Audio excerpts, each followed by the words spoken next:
Serial मन अति सुंदर में यहाँ पर बेहोश है दिव्यम और उसे पानी डालकर होश में लाती है। कहती है चलो सुला दें और उसे बिस्तर पर सुला देती है। माँ कहती है तू सो जा। नीचे लाती है राधिका को कमरे में और सबको बुला लेती है। कहती है ये क्या तरीका है, क्यों दुल्हन के वेश में हो? दादी बोलती हैं। तो राधिका कहती है कि मैं एक कोशिश कर रही थी उनकी याददाश्त वापस दिलाने की और वह उसके सारे गहने तोड़ देती है।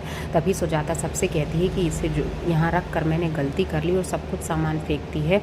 उसके पिताजी भी कहते हैं ये अच्छी बात नहीं है, तुम हद से आगे बढ़ रही हो। दादी बोलती है तुम्हें ये करने की क्या ज़रूरत थी, सब कुछ फेंकती है। उसकी चुन्नी भी फेंक देती है बारी बारी से। वो कहती है कि आज के बाद ऐसा कुछ मत करना, ऐसा लगता ही नहीं कि वही तुम्हारा पति है, दुश्मन है क्या जो ऐसा कर रहे हो। तभी डॉक्टर से बात करके पूछते हैं तो डॉक्टर बोलते हैं अगर उन्हें कुछ याद आया है तो ये अच्छा संकेत है।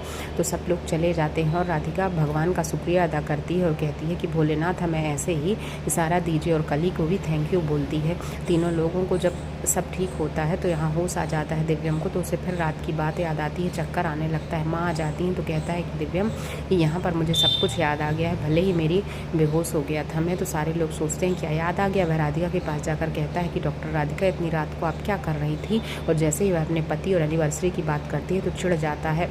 वह सॉरी बोलती है तो उसे पहले की डायरी वाली बात याद आ जाती है और फिर कहता है कि चलो अब मैं बाहर घूमने जाऊंगा, यहाँ नहीं रहूँगा। जैसे ही वह जाने लगता है तो साड़ी फंस जाती है उसकी वॉच में। और माँ कहती है कि ये तो पति पत्नी के साथ होता है। वह हाथ दिखाती है मेहंदी वाला, क्योंकि छुटवा दी थी सुजाता ने तो नहीं दिखती है। और फिर जब वॉच फंस जाती है तो कहती है सुजाता कि यह तो पति पत्नी के बीच में होता है, जाओ यहाँ से तुम। और कली कहती है आप खुश क्यों हैं। तो राधिका बोलती है सब ठीक है। यहाँ केतकी का फ़ोन आता है सुजाता के पास तो भाषण देती है, जबकि खुद बुरी सास और दिव्यम से कहती है कि पति साथ नहीं देते, अगर पत्नी उसकी पसंद की ना हो। तो दिव्यम कहता है कि मुझे ये सब याद क्यों आ रहा है। नीचे आता है डिनर करने तो राधिका खाने बैठ जाती है और उससे बोलता है मैंने तुम्हें परसते हुए देख लिया है राधिका।